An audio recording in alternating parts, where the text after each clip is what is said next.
A graça de Deus, a sua paz e a sua misericórdia são coisas muito boas, não são?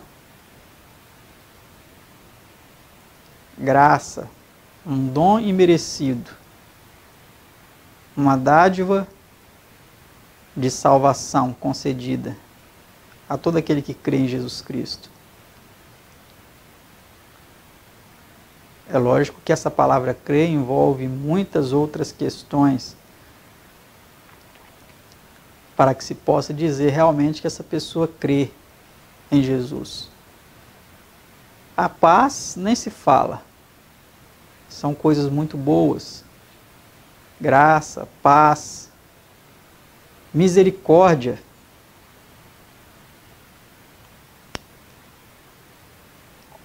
É assim que eu sempre cumprimento a cada um de vocês que acompanham os nossos estudos bíblicos, porque essa é uma saudação apostólica de Paulo em suas epístolas.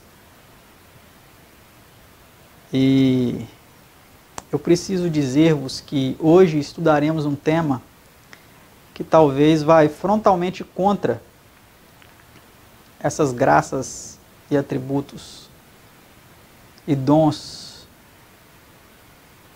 tão bons para nós.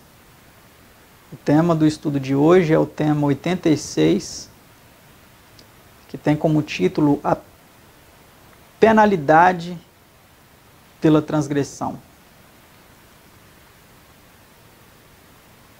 Por mais que tenhamos um Deus justo, misericordioso, bom, precisamos saber que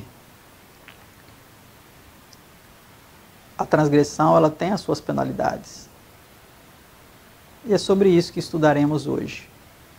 Mesmo sendo um tema não muito agradável de se falar e que a maioria dos pregadores hoje em dia não falam muito sobre ele, eu convido que você permaneça aí acompanhando esse estudo.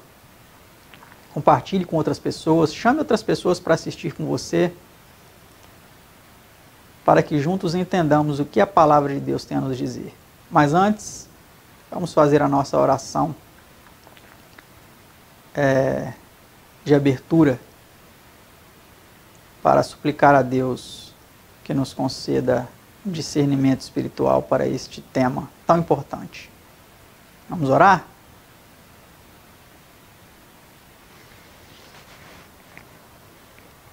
Pai Santo, Deus eterno, Criador do céu, da terra, do mar e de tudo que neles há. Louvado e engrandecido seja o teu nome por toda a eternidade, o nome de seu Filho unigênito, o teu Cordeiro imaculado, que por nós verteu o sangue na cruz do Calvário, nosso Senhor e Salvador Jesus Cristo. Te agradecemos, Senhor, pelas tuas misericórdias. E postamos nossas mãos, Senhor, em atitude de súplica diante de Ti, para que o Senhor continue nos concedendo a Tua misericórdia, a Tua graça, que é um dom imerecido. Nos ajude também, Senhor, a compreendermos que todos os nossos atos, eles têm as suas consequências. E que o Senhor é um Deus justo e que também retribuirá a cada um segundo as suas obras, como nós já estudamos muitas vezes. Vamos estudar esse tema, Senhor, sobre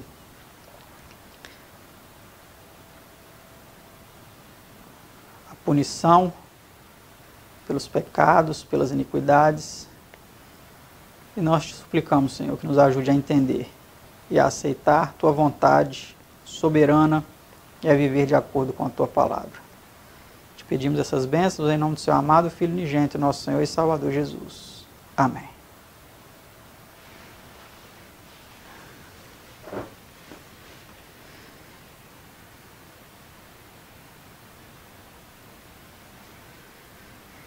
Então vamos começar, este estudo, a penalidade pela transgressão. A pergunta 1 diz assim: qual é o salário do pecado? É uma resposta muito conhecida de todos nós, né? O salário do pecado é a morte, o Romanos 6, 23. Pergunta 2. Qual disse Deus a Adão e Eva haveria de ser o resultado de se transgredissem e comessem do fruto proibido? Vamos ver. Mas da árvore do conhecimento do bem e do mal, dela não comerás, porque no dia em que dela comeres, certamente morrerás. Gênesis 2, 17. É importante entender esse texto aqui, que ele não está dizendo que naquele mesmo dia eles iriam morrer. O texto está dizendo que no dia em que deles comeres, desse fruto eles comessem, aí coloca uma vírgula. Aí diz, certamente morrerás. Ou seja, naquele dia estaria garantido, no dia que eles comessem do fruto, estaria garantido que eles certamente morreriam. Tá certo? E essa morte não é uma morte comum como a nossa. É uma morte eterna, que eles nunca mais ressuscitariam. Para que eles pudessem ressuscitar, e todos nós, foi necessário o próprio Jesus morrer em nosso lugar a morte que nos cabia. Sem merecer, por isso que ele ressuscitou, porque ele venceu o pecado e morreu sem merecer. O Pai aceitou o sacrifício. Mandou um anjo para chamar Jesus da sepultura. E por isso que ele ressuscitou. E assim, a sua morte foi a garantia, a sua morte, a sua ressurreição e a sua vitória sobre o pecado foi a garantia da ressurreição de Adão e Eva e de todos nós. Vamos para a pergunta 3. Quem diz Deus que morrerá? A alma que pecar, essa morrerá. Ezequiel 18, 14. Então fica claro aí, né? Se todos nós pecamos, todos nós estamos sujeitos à morte. Pergunta 4. Como entrou no mundo a morte? Portanto, como por um homem entrou o pecado no mundo, e pelo pecado a morte, assim também a morte passou a todos os homens, por isso que todos pecaram. Romanos 5, verso 12. Então a morte passou a acontecer no mundo por causa do pecado, né? Pergunta 5. Por que destruiu Deus o mundo antediluviano? Vamos ver. E viu o Senhor que a maldade do homem se multiplicara sobre a terra. E disse o Senhor, destruirei de sobre a face da terra o homem que criei. Gênesis 6, 5 a 7. Essa foi a razão, né? A maldade do homem se multiplicou demais. Pergunta 6. Conquanto Deus seja misericordioso, remove isso a culpabilidade do pecado? Vamos ver. O Senhor é longânimo e grande em misericórdia, que perdoa a iniquidade e a transgressão, que o culpado não tem por inocente. Números 14 e 18. Ver também Êxodo 34, 5 a 7. Então a misericórdia de Deus, ela não anula a sua justiça. O seu reconhecimento de quem é aquele que está praticando a injustiça e quem é aquele que está praticando a justiça. Tá certo? Pergunta 7. Qual é o resultado do pecado voluntário? Ou seja, aquele que você faz sabendo que é pecado, mas você vai lá e faz. Porque se pecarmos voluntariamente, depois de termos recebido o conhecimento da verdade, olha só, já não resta mais sacrifício pelos pecados, mas uma certa expectação horrível de juízo e ardor de fogo que há de devorar os adversários. Hebreus 10, 26 e 27. Então aquela pessoa que sabe de algum erro, que aquilo é pecado, ele já teve conhecimento da verdade, ele continua praticando aquilo, ele sabe qual é a sua punição, que é o fogo.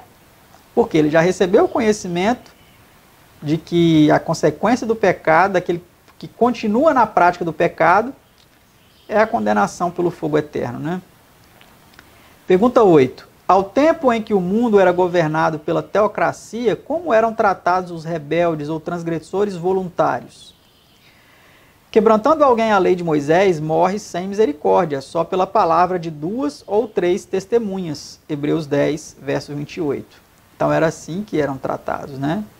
2 ou 3 testemunhas era o suficiente para aquela pessoa ser condenada à morte. Pergunta 9. Que sobrevém aos que rejeitam o meio da graça? De quanto maior castigo cuidais vós, será julgado merecedor aquele que pisar o Filho de Deus e tiver por profano o sangue da aliança com que foi santificado e fizer agravo ao Espírito da graça. Hebreus 10, 29. Então a continuação daquele texto, né, que fala que aquele que transgredia a lei de Moisés,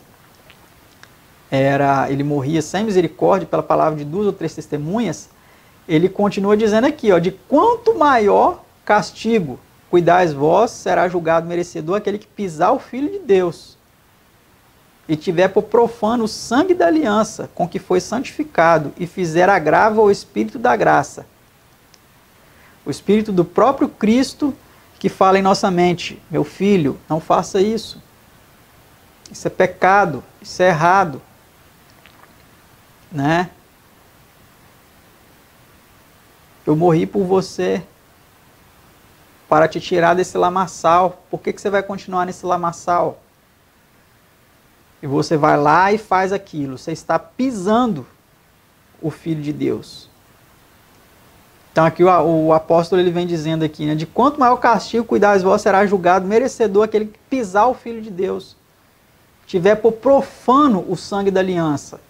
Então o que é profanar o sangue da aliança? É você fazer pouco caso daquele sangue que foi derramado por você. É você viver de forma leviana. Continuamente na prática do pecado, né? Sem se importar se o que você está fazendo é errado ou não. As pessoas falam assim, ah, Jesus já me salvou, mas te salvou para você continuar no erro? Ele te salvou da lama, mas você vai continuar na lama? Precisamos atentar para isso. Pergunta 10. Devem os ministros evangélicos exercerem vingança? De sorte que somos embaixadores da parte de Cristo, como se Deus por nós rogasse. 2 Coríntios 5, 20. Vê 2 Timóteo 2, 24 a 26. Então, os amados, não cabe aos ministros do Evangelho, aqueles que ministram a palavra de Deus, exercer vingança. Como eu tenho visto muitos falsos profetas, falsos pastores, reverberando aí de forma presunçosa, arrogante. Cuidado com aquele que tocar um ungido do Senhor. Já vi muita gente morrer por causa disso. Ou outros que ficam falando assim, eu vou te arrebentar, eu vou te arregaçar, você está mexendo com o ungido de Deus, você vai ser, a mão de Deus vai pesar sobre você. Meus amados, um verdadeiro ministro de Deus, ele não faz esse tipo de coisa, esse tipo de ameaça, esse tipo de chantagem espiritual com as pessoas. Isso é presunção, isso não tem nada de espiritualidade. Isso é presunção, isso é arrogância. Tá certo? Não cabe a nós, ministros do Evangelho, ficarmos exercendo vingança, não. Retaliando as pessoas quando nós somos injuriados. Apóstolo Pedro fala que quando Jesus era injuriado, ele não injuriava. E agora nós vamos ficar sendo injuriados pelas pessoas e vamos ficar injuriando de volta? De forma alguma. Nós somos chamados, aqui em 2 Coríntios 5, 20, o apóstolo Paulo fala claramente que nós somos embaixadores da parte de Cristo, como se Deus por nós rogasse. Então a nossa função é rogar as pessoas que aceitem a Cristo, que se arrependam dos seus pecados, que se voltem para Deus, porque Ele é grandioso em perdoar. Então esse espírito perdoador, esse espírito, né, que quando as pessoas estão nos fazendo mal, a gente falar como Cristo falou lá na cruz do Calvário, Pai, perdoa-lhes, porque eles não sabem o que fazem. E realmente é isso. Muitas vezes as pessoas não sabem o que estão fazendo com a gente. E agora nós vamos ficar retaliando, desejando vingança sobre aquela pessoa, orando para que Deus pese a mão sobre ela. Amados, esse não é o Deus que eu sirvo. Esse não é o Jesus que eu conheço. Esse Jesus que está sendo pregado aí em muitas igrejas é um falso Cristo. Não é o Cristo verdadeiro, o Cristo bíblico. O Cristo que você pode conhecer lendo as Escrituras sem a interferência e sem a intermediação desses homens, desses lobos em peles de cordeiro. Tá certo, meus amados? Vamos continuar aqui o nosso estudo para a pergunta 11. A quem compete a vingança?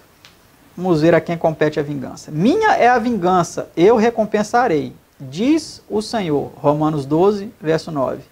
Então, meus amados, Deus, Ele é um Deus vingador. Ele vai vingar, mas a vingança dele, ela é justa. Ela não é injusta. A sua misericórdia, ela se manifesta ao longo de milhares de anos. A sua misericórdia tem se manifestado. Mas quando ele se vinga, é porque não tem mais jeito para aquela pessoa. Deus já deu todas as chances para ela se arrepender, para ela mudar de vida, e ela não mudou. Vamos para a pergunta 12. A quem foi confiada a execução do juízo? Porque como o Pai tem a vida em si mesmo, assim deu também ao Filho ter a vida em si mesmo. E deu-lhe o poder de exercer o juízo, porque é o Filho do homem. São João 5, 26 e 27. E vê São Judas 14, 15. Então foi confiado ao Filho, tá? Exercer o juízo. Por quê? Porque ele é o Filho do homem, ou seja, ele viveu na carne humana. Ele sabe o que é ser homem. Por isso ninguém é melhor do que ele para julgar o homem. Tá certo? Vamos para a pergunta 13, a penúltima. Por não receber o mal, punição imediata, que procedimento arrogante adotam muitas pessoas? Porquanto não se executa logo o juízo sobre a má obra, por isso o coração dos filhos dos homens está inteiramente disposto para fazer o mal. Eclesiastes 8, verso 11. Então, meus amados, por isso que esses homens estão aí, enganando e sendo enganados, ludibriando as pessoas, né? Praticando coisas terríveis contra Deus, porque Deus ele é longânimo, ele não está punindo, né, imediatamente o mal. Então, porque Deus é longânimo com as pessoas, o coração dos homens está disposto para praticar o mal inteiramente. Então nós precisamos nos atentar, saber que mesmo Deus sendo longânimo conosco atualmente, uma hora chegará a retribuição. E não queiramos nós sentir o peso da mão de Deus retribuindo a nossa iniquidade. Pergunta 14. De que mensagem a ser transmitida aos homens incumbiu Deus os seus ministros? Dizei ao justo que bem lhes irá, porque comerão do fruto das suas obras. Ai do ímpio, mal lhe irá, porque se lhe fará o que as suas mãos fizeram. Isaías 3, 10 e 11. Então, meus amados, precisamos falar a mensagem correta para as pessoas certas. Aqui vem falando claramente, né? Temos que dizer ao justo que ele bem irá, mas dizer ao injusto, ao ímpio, que mal irá. Que aquilo que ele fizer vai se voltar sobre ele. Tá, meus amados?